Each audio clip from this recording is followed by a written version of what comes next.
ఓం నమ శివాయ, ఓం నమ శివాయ, ఓం నమ శివాయ. శ్రీశైల మల్లికార్జున భ్రమరాంబిక అసలు మీ అందరికి ఉండాలని కోరుకుంటూ, ఇంట్లో చీపిరి ఏ మూల పెట్టుకోవాలి, చీపిరి పెట్టుకోవడం వల్ల ఎలా పెట్టుకోవాలి, తిరిగి పెట్టుకోవాలా, దాని కిందకి మనం పెట్టుకుంటూ పెట్టాలా, ఏ మూల పెట్టుకోవాలి, ఏ మూల పెట్టుకుంటే అనుకూలమైన ఫలితాలు ఇవ్వడానికి అవకాశం ఉంటుంది. చీపిరిని తక్కవచ్చా, తాకవచ్చా, దాన్ని తొక్కొచ్చా, ఇలాంటి విషయాల గురించి మన వాళ్ళు చాలామంది అడుగుతుంటుంటారు. అంటే మన స్త్రీ స్థానాధిపతులు ఎప్పుడైతే ఈ విషయాన్ని మనం మాట్లాడుతున్నాం అంటే, చీపిరి లక్ష్మీదేవి స్వరూపంగా చెప్తూ ఉంటారు. అంటే చీపిరి ఊడ్చే చీపిరి చాలా అనుకూలమైన ఫలితాలు ఉండడానికి అవకాశం కలిగి ఉంటారు. ఈ చీపిరి ఎప్పుడు కూడా గుర్తుపెట్టుకోండి, చీపిరి స్థానాధిపతులు ఎట్లా ఉండాలి, ఏ విధంగా ఉండాలంటే మాత్రం ఈశాన్య మూల చీపిరి ఎప్పుడు పెట్టరాదు. తలుపు పక్కన చాలామంది పెడుతుంటారు. చీపిరి అలా పెట్టడం వల్ల ధనం ఇంట్లోంచి వెళ్ళిపోవడానికి, ధన విషయంలో ప్రాబ్లమ్స్ ఫేస్ చేయడానికి, ఇబ్బంది పడడానికి అవకాశం కలిగి ఉంటారు. కాబట్టి ఎప్పుడు కూడా చీపిరి మన ఇంట్లో ఎప్పుడు అక్కడ పెట్టకపోవడం చాలా మంచిది, చాలా ఇబ్బంది కలిగించే అవకాశం ఉంది. రెండో స్థానం, చీపిరిని ఎప్పుడు కూడా మన ఇంట్లో మనం పెట్టేటప్పుడు కానీ ఏదైనా చేసేటప్పుడు కానీ చీపిరిని ఎప్పుడు కూడా రెండోది ఆగ్నేయ మూల కానీ నైరుతి మూల కానీ పెట్టుకుంటే మంచిది.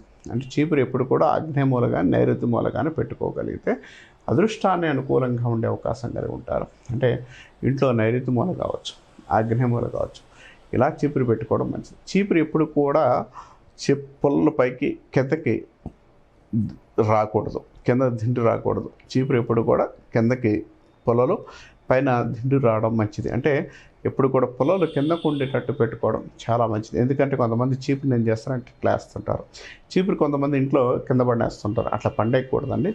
ఇప్పుడు కూడా నుంచోబెట్టి పెట్టడమే చాలా మంచి ఫలితాలు ఉండడానికి అవకాశం ఉంది. అలానే చీపురిని ఎప్పుడు కూడా మొట్టమొదటిగా మీరు ఊడ్చేటప్పుడు కానీ తెచ్చుకున్న తర్వాత ఫస్ట్ దిగిలిచ్చిన తర్వాత ఎక్కడి నుంచి మొదలు పెట్టాలి, మీరు ఎప్పుడైనా కూడా ఈశాన్య మూల నుంచే మీరు ఊడవడం మొదలు పెట్టాలి. అంటే ఈశాన్య మూలకి అన్నీ తీసుకొచ్చి పెట్టమని కాదు, ఈశాన్య మూల నుంచి మనం ఊడుచుకుంటూ వెళితే దానింట్లో ధనానికి అనుకూలంగా ఉండే అవకాశం ఉంటుంది. ధన వర్షం కురిపే అవకాశం కలిగి ఉంటారు. ధన విషయంలో మంచి ఫలితాలు ఉండడానికి అవకాశం కలిగి ఉంటారు. ఇది ఎప్పుడైతే మనం ఇంట్లో ఎక్కడైతే పెట్టామో, ఎక్కడైతే పెట్టకూడదో, ఎక్కడైతే చేస్తామో ఆ టైంలో కొంత మంచి ఫలితాలతో పాటు మంచి యోగాన్ని ఇవ్వడానికి అవకాశం ఉంటుంది. కాబట్టి చీపురు ఎప్పుడు కూడా మనం పెట్టాల్సిన స్థానంలో పెట్టగలిగితేనే చాలా మంచి ఫలితాలు ఉండడానికి అవకాశం కలిగి ఉంటారు. చీపురి చాట తీసుకొచ్చి రెండు ఒకేసారి పెడుతుంటారు కొంతమంది.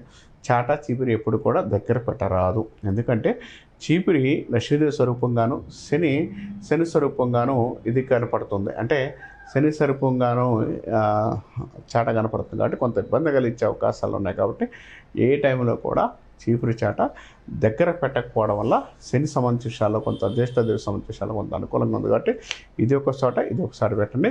ఎప్పుడు కూడా చీపురి బయట పెట్టకపోవడం మంచిది. ఎప్పుడు ఇంటిలోనే నైరుతి మూల కానీ ఆగ్నేయ మూల కానీ చీపురు పెట్టుకోవడం వల్ల చాలా మంచి ఫలితాలు ఉండడానికి, చాలా యోగాన్ని ఇవ్వడానికి, చాలా ధన విషయాల్లో బెటర్మెంట్ ఉండడానికి అవకాశం కలిగి ఉంటారు. కాబట్టి మన ప్రేక్షకులందరూ కూడా ప్రయత్నం చేసి మంచి ఫలితాలు పొందాలని మనస్ఫూర్తి కోరుకుంటూ ఓం నమ శివాయ, ఓం నమ శివాయ.